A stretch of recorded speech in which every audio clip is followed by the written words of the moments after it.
Hi, I'm Kevin, And I'm Amanda. and we are serving up All that jam.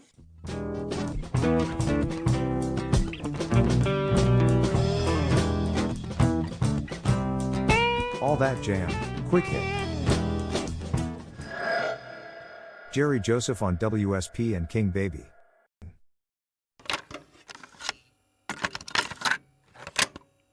there's an elephant in the room. There's a pink elephant in the room. How about that? How'd you end up with Widespread? Did they find you? Did they hear you and say, "Hey, we're recording your songs"? Or No, we first met. Me and Dave Schools were just talking about it the other day. They opened for Little Women in one of the Ardmore things, one of those Philly Cabaret, places, the Cabaret 23? one of the cabarets.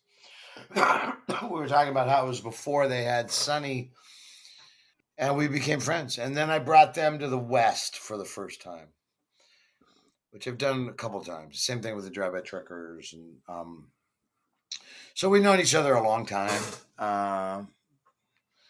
It's a weird time now because they've had sort of three main outside songwriter people that they draw from, with Vic Chestnut, Danny Hutchins, and myself. And I love that, though. That's fantastic.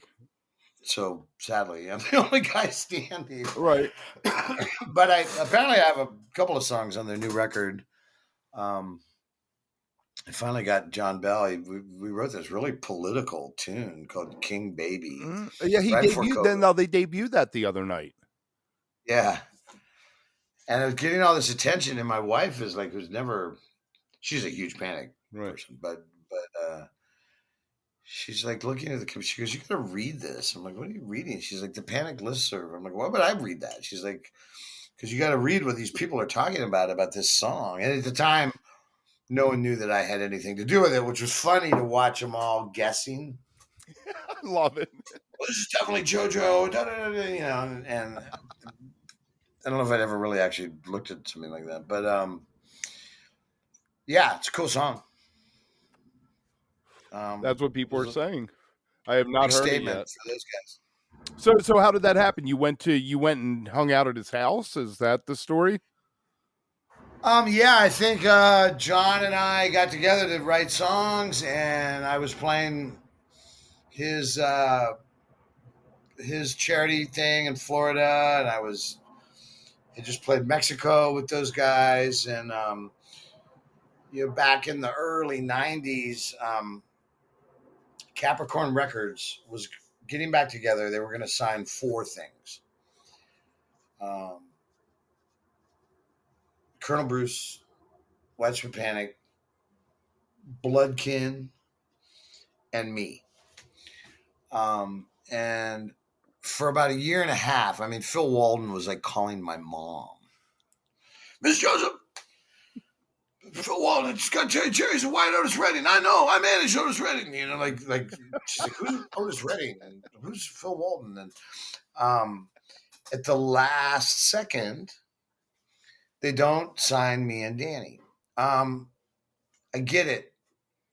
I mean, crushing. That was a low moment, but I got it as far as me, but for Danny, I thought it was really sucked. And what's funny about that is that we would have had hits.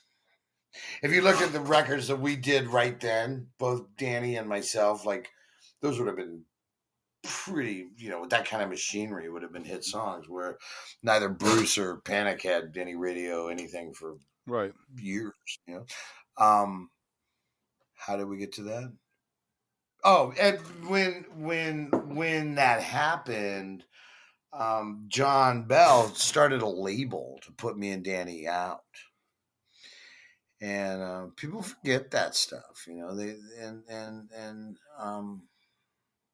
he really helped us a lot, So we've always been pretty good friends, but I don't live down there, and I see Dave quite a bit more because we have a band, we make records and we do a lot of different stuff.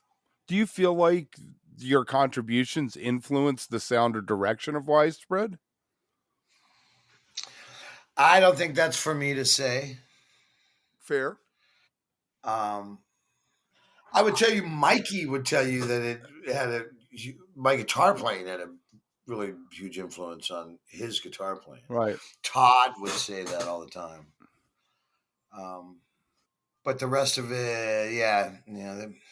I see. I don't think that it can't not when you take someone else's song and incorporate it into it, because you're incorporating their child. Now, it might not be exactly what you envisioned it when you wrote it, but they've taken your vision and made it into their own.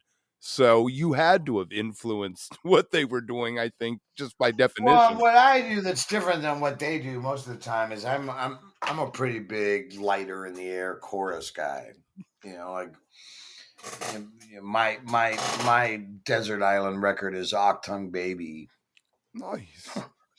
That's if I get one record and that's the only music I can take, seriously, that's my record. And because of that, because of every song just being like, she moves in mysterious way, like I've always aspired to that.